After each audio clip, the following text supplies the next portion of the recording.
हर लड़की के शादी हो तो मायका छोड़ के ससुराल जाए के पड़े। तो हर लड़की झूठ ना बोलती। अच्छा दीदी के वो अपन नैयर भूल जाई कहाई वही के ना मैं भूलन जाते जाके सास की सेवा करे थे। पागल कहीं का।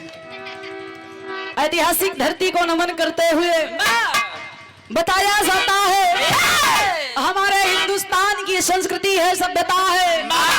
कोई भी शुभ कार्य करने से पहले अपने आगे का डंडा खड़ा कर लेना चाहिए। ना सुधर बा सच्चाई बात और कहे के मतलब सही बाबू तो एकदम ठीक होगा, लेकिन तनी से कहीं कहीं के माहौल अलग होला तो यहाँ के लोग ही समझते हुए कि तुका बक्कत हुआ। इनके कहे के मतलब ही डंडा के मतलब जो स्टैंड लगल बा तो ठीक नहीं बबे ठीक है हमार, लेकिन मास्टर के गिरल है।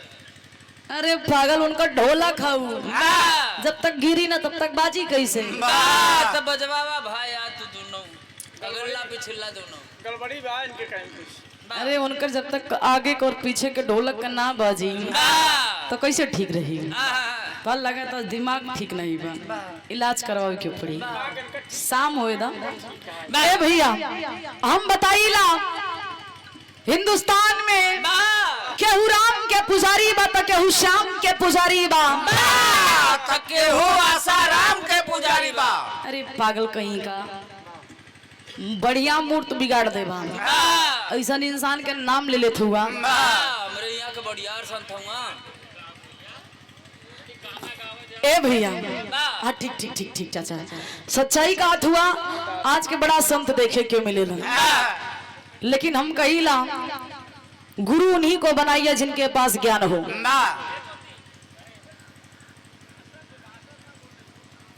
ठीक ठीक ठीक चाचा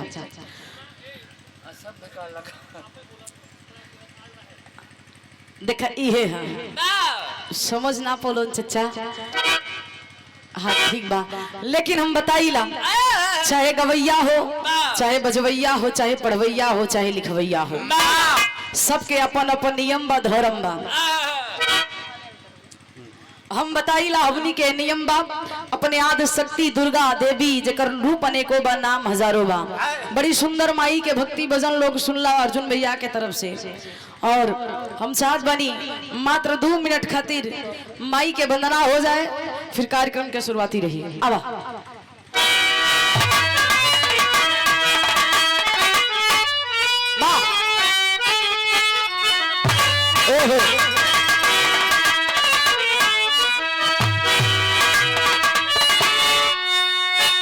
जियो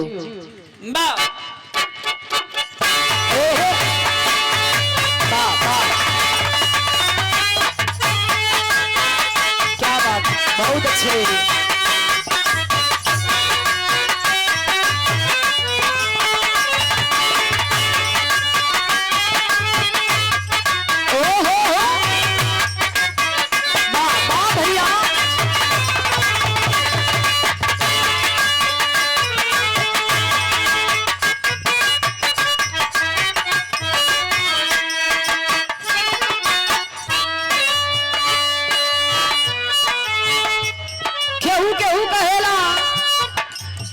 भजन करे से पहले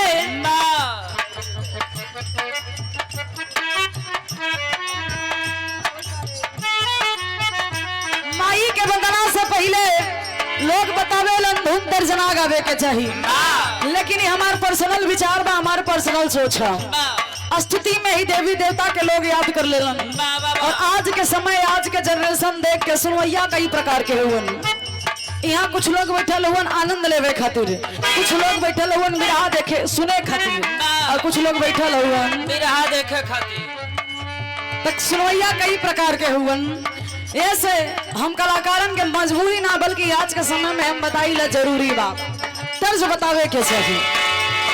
आत्मा रूपी दुल्हन परमात्मा रूपी दूल्हे से कहती है क्या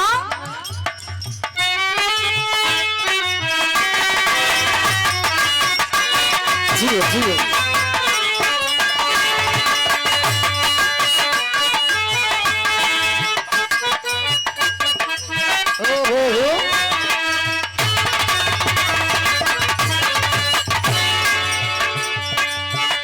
कैली भरोसा तोहार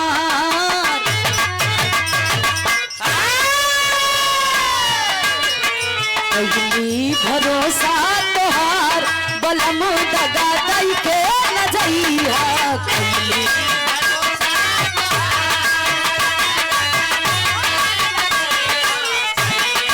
जियो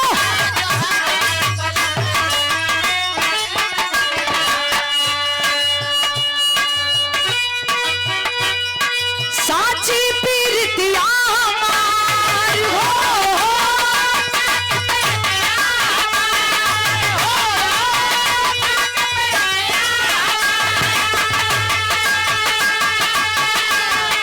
साची पीरतिया हमार बलमा दगा दई के न जइहा कैली भरोसा तोहार बलमा दगा दई के न जइहा कैली भरोसा तोहार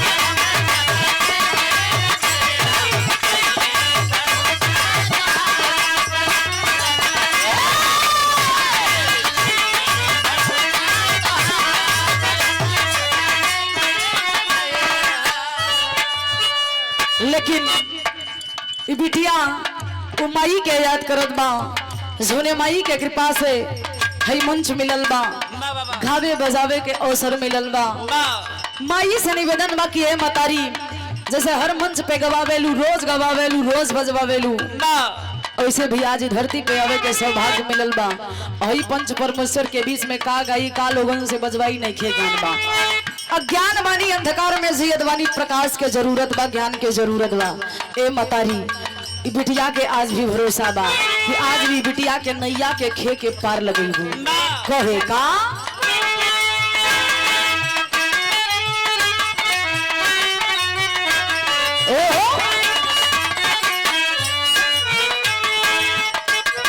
कहे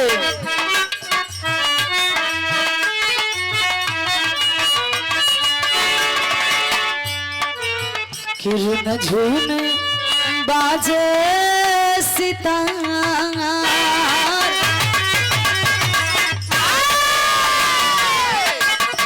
कहे झुन बाजे सितार सितार बिना सुनी दुनिया झुन बाजे सितार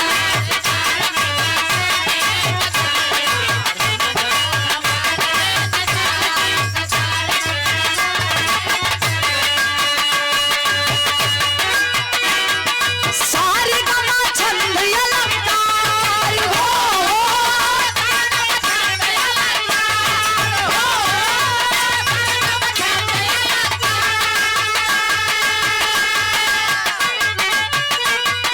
सारे गमा छंद अलंकार सितार बिना सुनी दुनिया झूम बाजे सितार सितार बिना सुनी दुनिया झूम बाजे सितार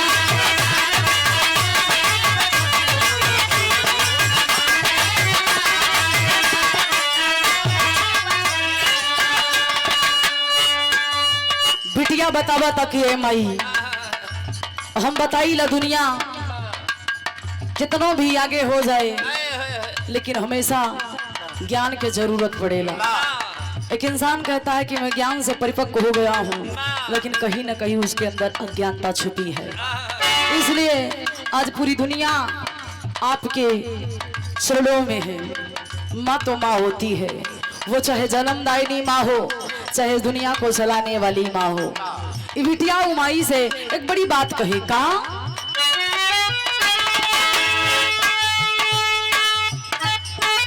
क्या बात है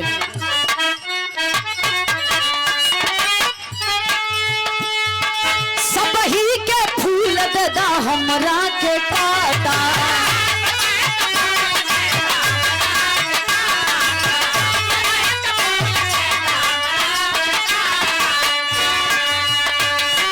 लेकिन होगी नमा के बात याद आधा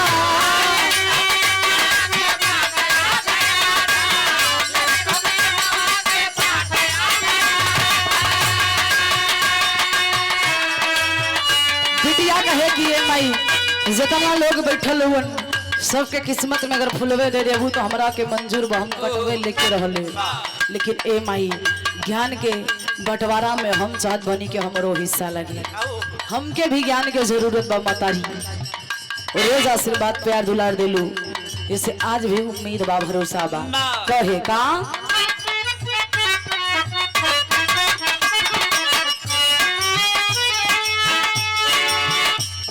कहे सबका के फूल के दा हमरा के काटा,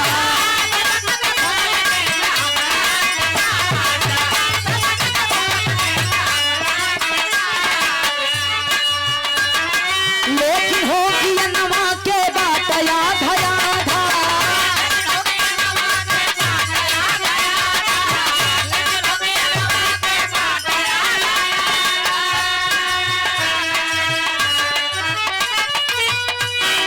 टूट नहीं गिटिया के तार हो,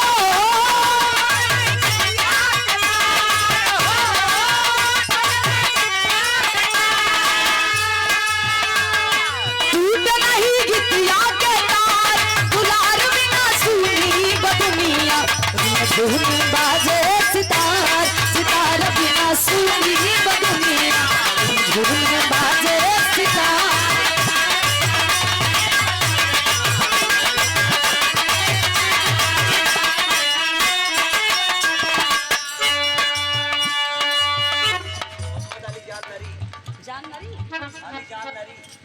बता बता क्या कहे गुरुजी?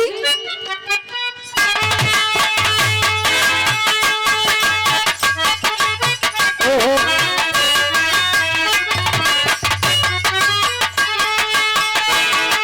गावल बजावल हमर बस के नमाई,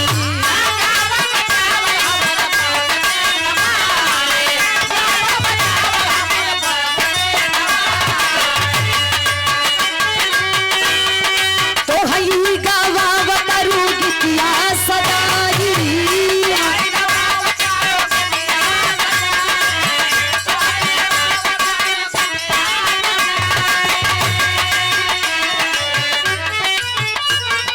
बिटिया पे कई दहू पुकार हो,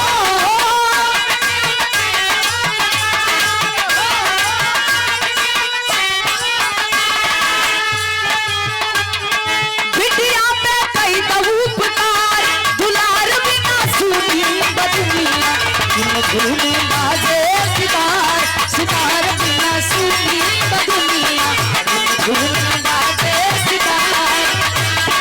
अरे जिया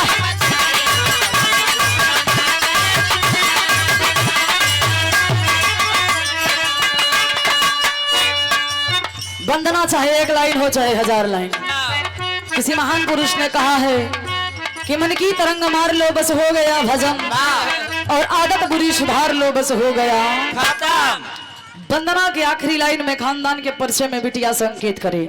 कहे का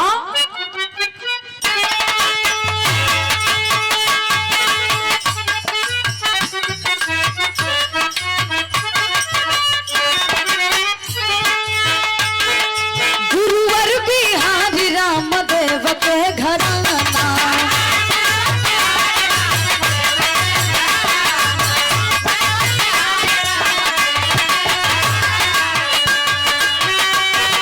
स्वर्ग पास चंद्रिका जी जाने ला जमाना,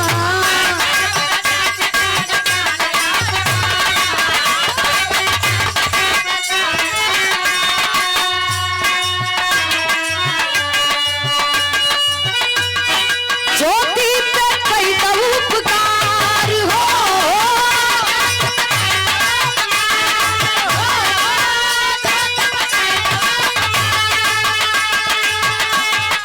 अरे ज्योति पे कई दहू पुकार, दुलार बिना सुनी बदुनिया, किरण झून बाजे सितार, किरण झून बाजे सितार, सितार बिना सुनी बदुनिया।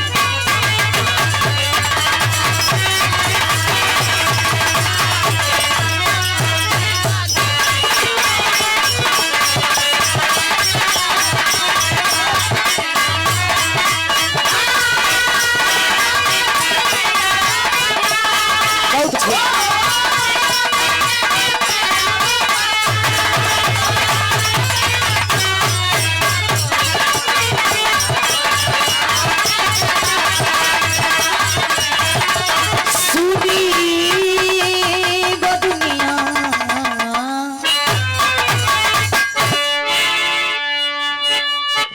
माई के बंधन